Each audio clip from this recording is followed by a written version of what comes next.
Hey guys, and welcome back to Rollercoaster Tycoon 3. Today I want to lay the groundwork for the German area, and while not too much is happening in this episode, I actually think quite a lot happened for the time span in which it was recorded, which is about 3 hours. But all I'll actually work on is the first German facade over here, just so you can kind of get a style of what this entire area is going to look like, because there is definitely a lot of planning behind this area, and to be quite frank, I planned it out a lot more than all the other areas, so you should hopefully see that develop over time. But I really wanted to get this episode out there just to get a sense of the general style of building, and something that I want to keep, of course, throughout the rest of this area of the park, and just kind of see how it develops. And I actually really like it in hindsight, and hopefully it's something which people are into too. And I haven't actually received much feedback from actual German people too, so I might get roasted on this. I should probably actually explain a bit more about the choices that I've made, why I've made them like that. Basically, I want to make a Bavarian type village over here, or at least Bavarian styled facades. And the reason why I want to do this, and I think I've already talked about this in the last episode, but they still keep that sort of stucco elements that you would see in the English area, so I think it transitions really well from that area. But you also see the stucco elements in the Austrian areas, that's really good as well. And they have the same general sort of building shapes with just the normal 4H roofs, and sticking that right to the front where you sort of have that facade. And what I actually also like about it is the fact that Bavaria is the southern part of Germany, or at least one of the southern Bundesländer of Germany. I shouldn't go into that too much. I'm also sorry about butchering any German names, by the way, but that's why I think it's also the best choice, since I want to have a mountain as a sort of centerpiece of the Alpine area, but this will combine both the Austrian and the German area, and what I might possibly still get in the future. So I wanted to make sure that I wouldn't get like some sort of northern German style which wouldn't fit with the mountain in front of this area. So hopefully the looks of the buildings eventually are gonna work very nicely with the enormous, well, sort of large mountain that I want to have in the middle of this area, where I probably want to have a mine train in the future. So that's a bit about that. Anyway, the basic sort of way that I want to make these buildings, and where I actually took a lot of inspiration from, is a couple of very specific towns in Bavaria, but one in particular where you might really say that it's more than inspiration and sometimes just a blatant ripoff from a town called Rothenburg. Again, sorry if I butcher any of the names, but it's really a town where because, you know, I was looking for different German towns to decide on what type of style I want to go for, and really just found that Rothenburg is the one that I like most, and also feel like is a sort of general atmosphere which you can easily make in Rollercoaster Tycoon 3 with the existing sets out there.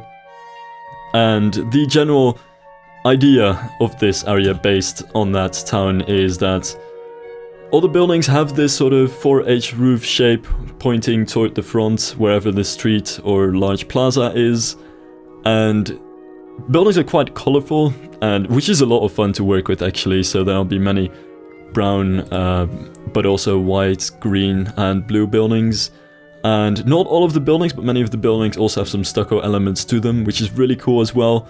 And of course there are many medieval sort of leftovers influences in there as well. So a lot of fun of being able to mess with medieval towers and stuff like that. It's also something that I want to do in this area.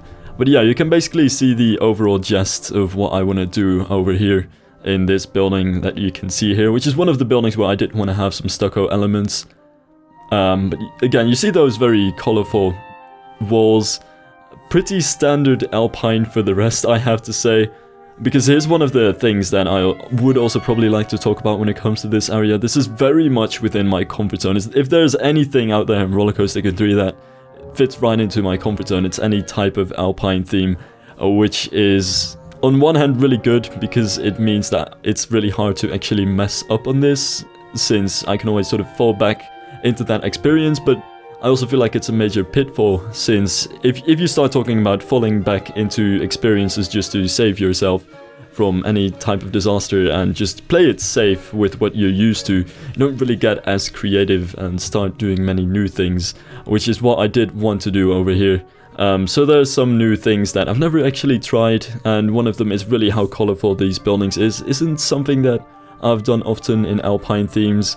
The colors of the wood, as much as a minor point as it may seem, is that I very usually, especially with Austrian themes, go for these more grey-ish, darker shades of brown, but in this case decided to actually go with a very red-ish shade of brown, which is actually that very peachy color if you look at the color table, which is something that I've barely used with wood before, only in real tropical cases.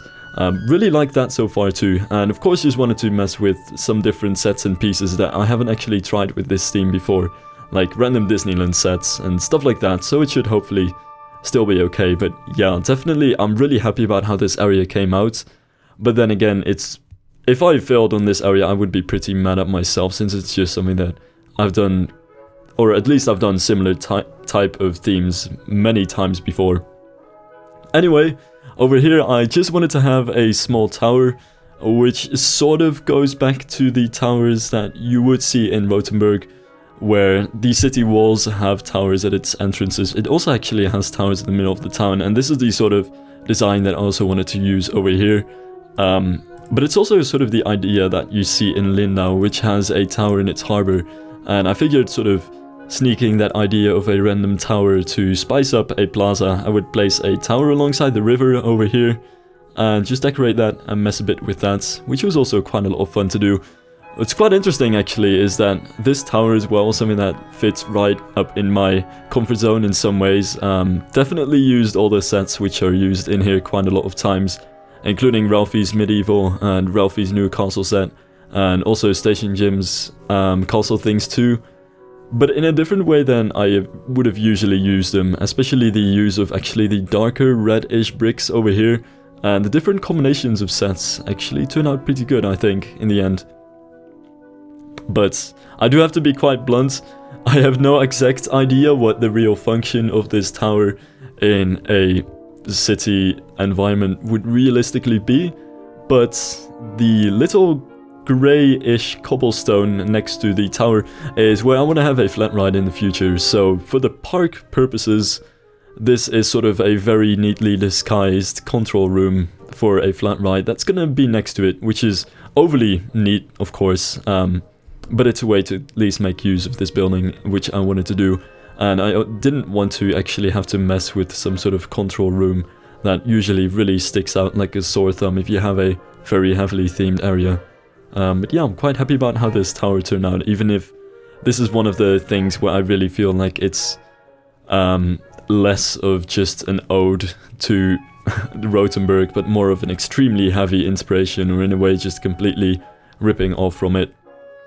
Because it's very, very similar to many of the towers that you'd find not just in Rothenburg, but just about everywhere. It's a theme which I really find doesn't really allow you to be too creative, so I'd rather just mess with different sets and types of windows and things like that, which I haven't really tried before.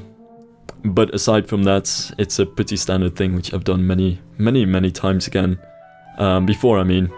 But yeah, this little thing. The flat ride that's gonna be in front of this building, by the way, will not even be built yet. I just really felt like placing this thing here, and quite honestly, these barrels over here are more of a placeholder at the moment. They actually weren't supposed to be. I actually placed them there thinking that the barrel ride would fit Germany okay. Not entirely great, but there's quite a lack of custom flat rides out there that are really suitable for certain themes, and I figured, you know, this is Germany, we can have barrels in some way. But somebody actually pointed towards the fact that right at the other side of the gate to England, there's already a different teacups ride, and this barrels ride is really just the teacups in disguise. So I'll change that in the future, that's nothing to worry about. Just keep in mind that this is sort of a placeholder at the moment, and I'll definitely do something else with it in the future. Oh, something I wanted to try in this area as well is to get much more dynamic paths, because that's something which, especially the English area, I feel really missed out on, and this is something which I like to do, but I feel like I forgot. at some point early in the park to actually have not just curvy paths, but also make sure that they interact and aren't just go straight everywhere. So I really wanted to do as much as I could do over here to make the paths more interesting, which means that I wanted to have that little bit of terraforming over there to make sure that, you know, not just the mountain on the other side of the river would be terraforming, but the little town over here, at least that's some differences in height as well. Really helps with the facade too, by the way, to have some slight differences in height and also have some buildings stick out more than other buildings. But yeah, I also wanted to get that just to make the paths a little bit more dynamic.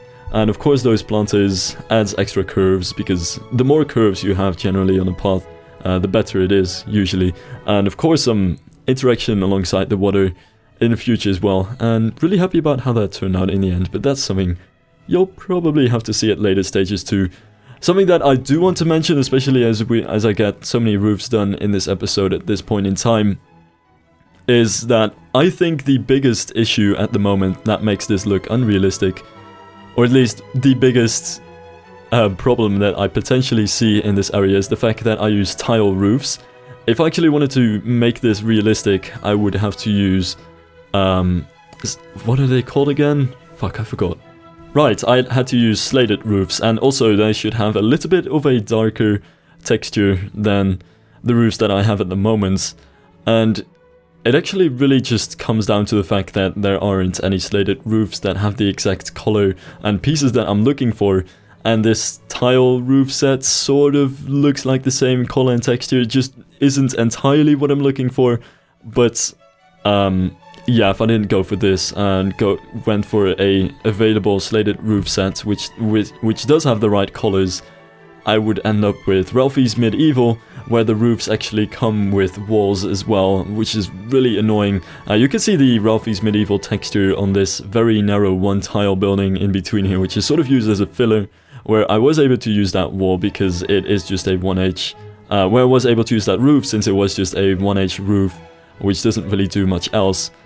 But I really needed the flexibility of the tile roof sets, so that's in the end why I did go with the tile roof set. I might go back and actually make some slated roofs if I ever don't feel like a lazy fat ass, but so far I'm not really looking forward to that, so really just keeping the tile roofs for now. I don't think they're too big of an issue, but it's, for me at least, the biggest potential issue in what could make this area not look that realistic. But overall I'm quite happy about it. Of course you can always give me some feedback on how I could potentially make it more German or what's wrong with it, but so far I'm really quite happy with it. One thing that I might say is that there's actually a lot of stucco, and that there are more details than are realistic for this type of theme and this type of town. But then again, that's also a bit of freedom I want to take in the name of theme park design and just make these houses look a little bit more interesting and not just leave empty houses without any stucco details or such overly detailed pillars and arches, because quite honestly I just have a lot of fun adding these little arches, nooks and crannies and stuff like that. It actually is a lot of fun. But yeah, the buildings are all quite similar, but I wanted to make sure that every building would have their own little style of either having stucco or not having stucco, and having their own little style of what types of color it uses or what type of cornerstones it uses, and different windows for different buildings as well, just to make sure there's some subtle differences.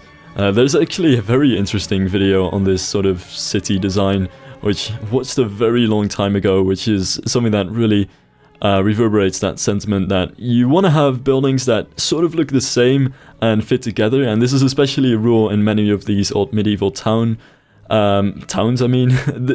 You want to have buildings that sort of fit together, and each of them has their own creativity and their own style in a way, but they should all also fit together neatly and really look like one harmonic sort of town scene in a way. So that's why I really wanted to make sure that the details on every building looks the same over here, but the buildings are only at max 4H difference in height, so they all have the same height, they all have a very similar shape and structure, and none of them really deviates too much from the other buildings.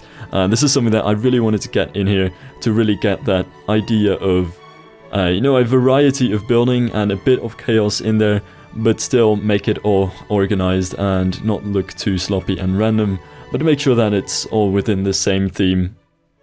And that's the general idea. So really, that's also the way that I technically went about this, just setting the rules of different walls and different ways of going about doing the stucco and adding windows and doors and cornerstones and things like that. And as soon as you have that down, as well as the shape of the houses, you can just sort of start building and follow the rules for each building, but change them a little bit and add some unique elements. And that's how in general I find it's a lot of fun, but also quite good of a guideline to get your towns and your facades ready. So that's what I really went with for this town, and this is how it turned out, I suppose. I really had to add these couple of buildings over here at the end with a little less stucco, because there was quite a lot of stucco, especially on those buildings with the pillars underneath it. But really overall quite happy. One of the things which I didn't quite finish in this episode though, so even though it might seem like this facade is finished, is to make it actually seem alive. And this is almost half of the work. It's really important, I think, to make things look alive by adding small signs and some small tables and chairs outside of them and things like that. I know perhaps some small flowers and some baskets with flowers, some flower boxes, flowers just in general make things look really alive, and some very subtle foliage here and there as well. So those are the things that I want to get to in the future, but yeah, this is the facade. Thanks for watching, and see you guys next time.